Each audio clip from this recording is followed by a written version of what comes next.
Okay, alright. Welcome back to my YouTube channel. I'm Monday's Vlog. Ito. At matindi. Painit ng painit, mga kaibigan, ang pagtuklas dito sa katauhan ni Senyor Aguila at siyempre dito ho sa kasamahan niya din na si Mamerto Galaneda. Naku po. Dito sa ipapakita kong video, mga kaibigan, ay matutuklasan natin sa ruling ng video na ito ang kasinungalingan at kawalang ika nga po'y tinandaan sa pagiging matanda nitong si Mamerto Galaneda. Laman ng video na yan ang ating tatalakayin, at kung bago pa lang po kayo sa aking maliit pa na YouTube channel, inaanyayahan ko po kayo, please subscribe. Sabay-sabay po nating i-like ang video na ito kung nagustuhan nyo po.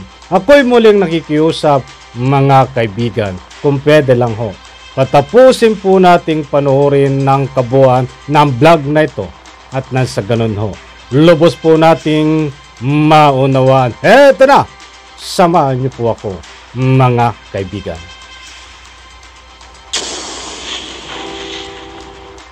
Can you respond to that, sir? Sinabi niyo na po kanina, merong child marriage siya. At sabi mo nga, nagaganap ito sa buong Pilipinas. Inamin niyo meron dyan. Pero ito ho, merong sexual violence, child abuse.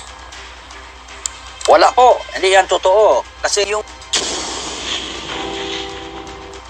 objective ng grupo, alam naman po natin ang ibig sabihin ng bayanihan. Ang lumalabas po, it appears na ang problema ay itong sinasabing bayanihan ay nag-iba na ho ng landas. Yun po ang sinasabi ngayon. Merong mga sexual activities na napipilitan ang ilang mga menor de edad, at meron din pong child marriage na nagaganap dyan, sir. Totoo ba ito? Hindi. Hindi po totoo. Actually, gawa lang yung brain ng itong kaguluhan, yung si Edelito Sangco po. Hindi totoo yan. Sasagutin ko yan Go ahead, sir. Pakisagot, sir. Unang-una, si Edelito Sangco ay, sabi niya, ako ay chairman ng task force, kapihan. Wala na pong task force kasi kasama yan sa ordinansa ng LTO na it was declared invalid by the provincial council or sa Guniang Panalawigan. So hindi na po gamitin task force kapihan na spokesperson kasi wala na yan. Pangalawa po, actually wala namang anong issue po yung early marriage. Opo. Ang totoo diyan is all over our country, hindi ba mayroon ding sa report ng PAPCOM, sa report ng PSA, mayroon ding mga early marriages. We cannot prevent that. So, it's happening all over the Philippines. In fact, some here na nangyari din because actually, halimbawa, yung mga bata, lalo especially the millennials, no, na-expose sa social media. So sometimes they were caught by their parents in a sexual act. So ganyan ang nangyari. Kaya there are few who really were married earlier. But never na so, pinupwersa sila. Opo. Pero meron pong child marriage na nagaganap dyan. Ano po? Yun ang Hindi naman, sir. Kasi wala namang ceremony. Sabihin sa wala namang seremony, siguro sa kanila lang. Kaya nga even when buhay pa yung dating presidente namin na I was a witness na pinapayuhan na yung mga bata na huwag yan gawin, pero nangyari na. Kaya nga sinabihan ng among presidente, dating presidente na well, you just wait until mag-18 years kayo kasi kumukumplin yung mga parents na nangyari. Pero very few lang yan. Pero meron po. Meron, because it's happening all over the country. Opo. Pero meron po. Okay, meron po dyan. Alright. Sir, meron mga bata, very few. Ang sinabi ho kasi ni Senator Risa Ontiveros, bigyan ko kayong pagkakataon sagutin to. Sabi niya, this is a harrowing story of rape, sexual violence, child abuse, and forced marriage perpetrated by perpetrated on minors by a cult. Can you respond to that, sir? Sinabi niyo na po kanina, merong child marriage siya. At sabi mo nga, nagaganap ito sa buong Pilipinas. Inamin niyo meron dyan. Pero ito ho, merong sexual violence, child abuse. Wala po. Hindi yan totoo. Kasi... last question, sir, no? Meron hong reklamo na final ng NBI noong Hunyo pa. I believe kasama ho kayo at ito ngang Karen, ano, na pag-usapan kanina. Although wala yung rape, nandun po yung trafficking, nandun din po yung child abuse. Kasama ho kayo dito, hindi ho ba? Respondent kayo?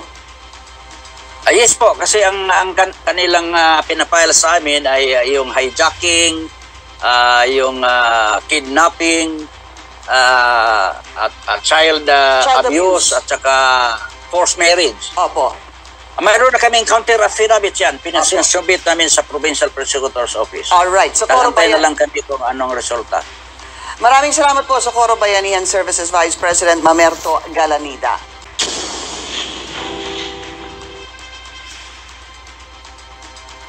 Okay, alright. Eto. Nandito na naman tayo mga kaibigan. At shout out. At maraming salamat Ma'am Pinky Web ng CNN. Ipaintulot ho ang paggamit ng inyong counting video clips. Maraming salamat po. Eto.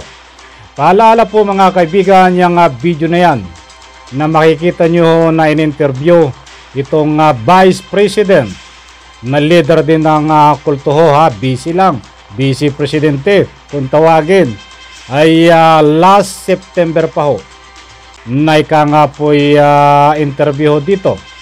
Hindi pa po nagaganap ang Senate hearing.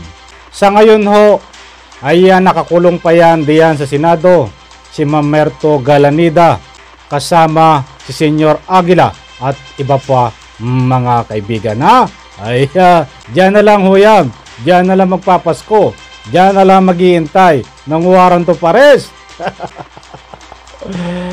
Mapapansin nyo po itong video na ito ay very importante po na mahalaga na pinakita ko kahit ito po ay noong buwan ng September pa dahil tutuklasin po natin dito at makikita ang mga pananalita na kasinungalingan nitong si Mamerto Galanida na nasubrahan din ho ng talino. Ay ito pala ay membro din ho ng mga tao na nasubrahan ng talino. Isang dating mayor, isang board member, isang superintendent ng isang school at doctorate ho, aba ay matalino ho pala ito. But sa kabilang punto at banda sa kanya pong talino ay nasubrahan ng talino ay hindi po maganda ang kinalabasan. Kaya't ang lato ng sobra ay hindi po karapat-dapat. That's why diyan po ang katotohanan, ang legal na basihan sa pagiging sobrang talino nyo ha. Ay marami ang sinira po na ikangapoy, na ikangay biktima niya kasama ho itong si Senyor Aguila. Natalakay po natin itong si Senyor Aguila, ilang araw na ang mga pinalabas natin video nandiyan ho naka-upload. At natalakay na din ho natin itong mga basihan na nagsiwalat na si Id Sangkaw. Sangkaw ba? I'm very sorry kung nagkamali ako ha. At ito naman ang bigyan po natin ng kaunting diin pagtatalakay itong sa katauhan naman po ni Mamerto Galanida.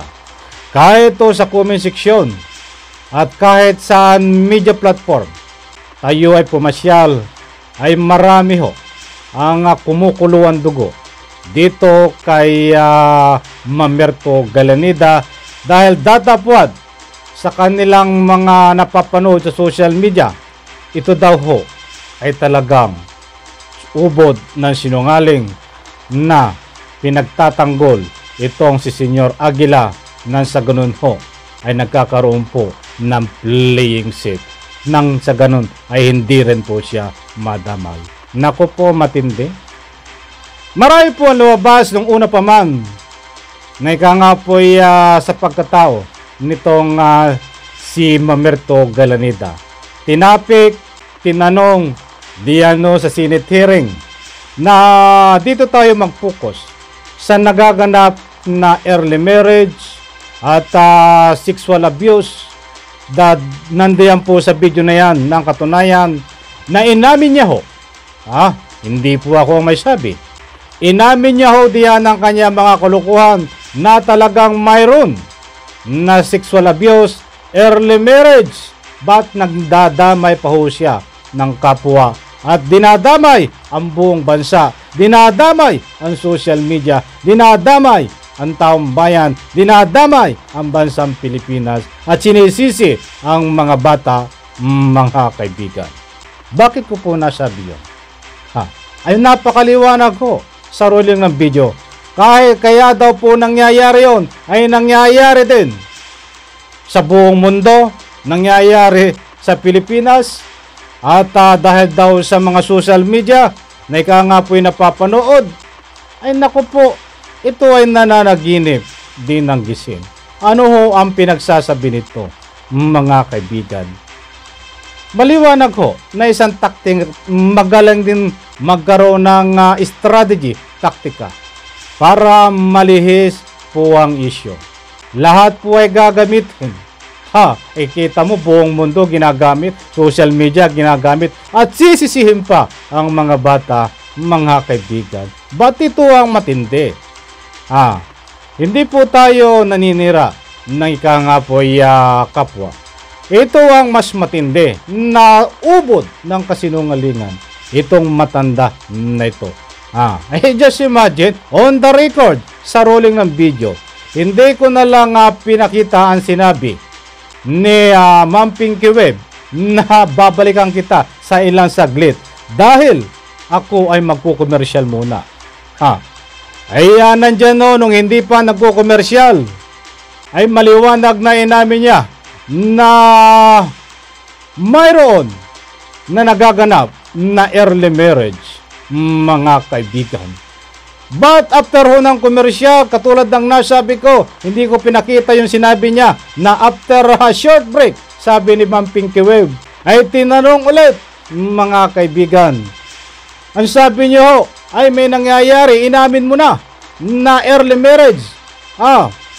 Mantakin mo, ang sasabihin ay walang nangyayari. Diyos mio, mahabagin.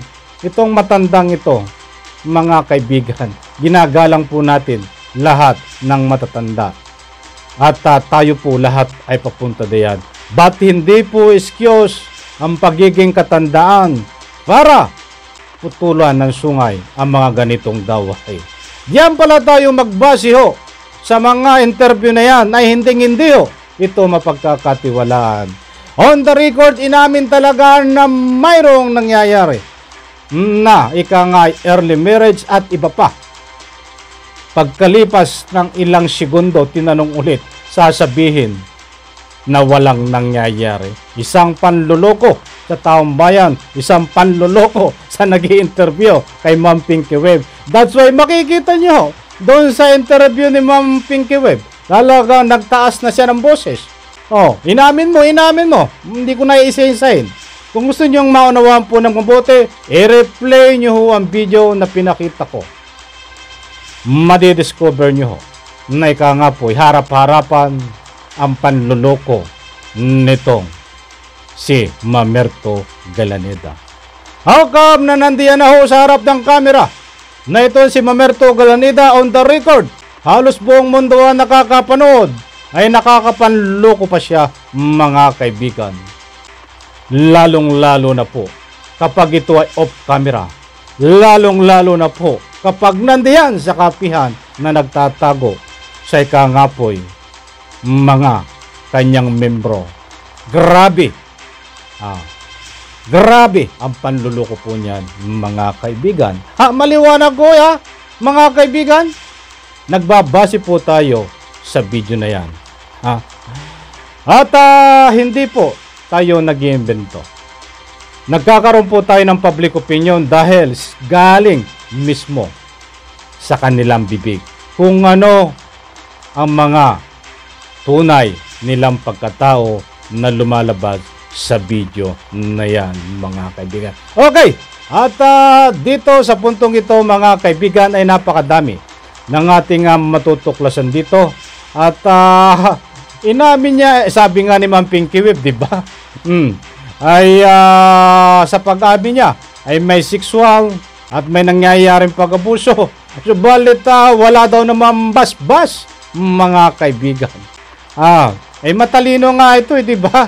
Wala nga bas-bas, hindi katulad sa simbahan, mga kaibigan, na ipapakita sa madlang people na kahit hindi ka ano-ano, ay nandiyan po ang basbas ng kasal. Bawat sa kanila ho, ay may sariling basbas na lihim, nakasama po, na ika nga po isang gabi bago ikasal, ay kailangan matulog muna diyan katabi ni Senyor Aguila sa kanyang ika nga po'y kwarto na tinutulayan. Nako, natalakay na po natin yan, napadanan lang, mga kaibigan, kaya nasabihan muli natin ngayon dahil tinatanggi po nitong si Mamerto Galaneda, mga kaibigan. Kayo ho ba, mga kaibigan? Diyan po sa katauhan na pinalabas natin video sa pag-interview ni Ma'am Pinky Web kay Mamerto Galaneda, ay naniniwala ho ba kayo na ito ay nagsasabi ng katotohanan na ang mali ay ang pamahalaan, na ang mali ay tayo, na ang mali ay yung mga nagsiwalat nito? Kung naniniwala po kayo kay Mamerto Galaneda at kami po ay mali, at ang taong bayan at kung sino man na nagsiwalat nito na unang-una, bukas po ang comment section kung nasaan po ang panig nyo kay Mamerto man o sa taong bayan o sa pamahalaan. Pwede ko kayong mag-comment niyan, baser man o hindi, pwede kayong magbigay ng inyong public opinion, mga kaibigan, at yan ay buong puso ko pong irerespeto. Okay, at pinakita po natin ang video na ito dahil bilisan na natin na doon sa ginanap na Senate hearing ay kita nyo ho, iba ho ang explanation niya, iba ang paliwanag nung tinanong niya diyan po sa Senate hearing tungkol naman diyan ho sa ikangapoy pagkasal ng mga minor de edad. Kakaiba po ang kanyang paliwanag doon sa Senate hearing, mga kaibigan, sapagkat ang punto de vista po natin dito ay maliwanag po na ito ho ay isang ubod ng sinungaling kahit ganito na po katanda ito si Mamerto Galaneda, na sana ho pagkatapos po ng lahat ay kasama ho ito sa recommendation na ika nga po ay sapat na kaso ang dapat ipataw at sa lalong madaling panahon ay maisyuhan po ito ng warrant of arrest at sa ganun po hindi lang po sa Senado makulong ito kasama ito si Senyor Aguila, bagkos diyan po sa tunay na rihas na bakal kung saan man dapat siya ikulong, mga kaibigan. Okay, maraming salamat po at sana ho nakuha nyo aking gustong ipunto dito at hindi po tayo nagpapakalat ng fake news. Katulad nga ho ng nasabi ko, kung ano man na mga public opinion na nandadagdag na ika nga po binibigay ko sa inyo, yan ho ay pawang related dito sa video ng ating tinatalakay, mga kaibigan. Abagan po natin ang susunod na hearing diyan ho sa Senado, kabang-abang ho ito. Dahil marami po dito hindi po natin alam kung ano ang tunay na pag-iisip nitong si Senyor Aguila na ika nga po'y nakakatunog po tayo. Dito po sa ating mga tinapik ay magkakaroon po ito ng panibagong strategy na sa ganun po matuntuhon kung sino. Alam nyo na yun sino ang ituturo nito, mga kaibigan, sa pangalawang Senate hearing. Itong si Senyor Aguila, mga kaibigan, posible po. Kaya tabang-abang po tayo at abangan din po natin ng latest update dito po sa pag-aristo kay Yarny Tevez. Abangan po natin at sa lahat ng hindi pa nakasubscribe sa aking maliit na YouTube channel, Please subscribe, sabay-sabay po nating i-like ang video na ito. Diyan po sa comment section, huwag po nating kalimutan magbigay ng public opinion, karapatan nyo po yan. Maraming salamat po, pagpalain po tayo lahat, sabay-sabay po na tayong pumalakpak.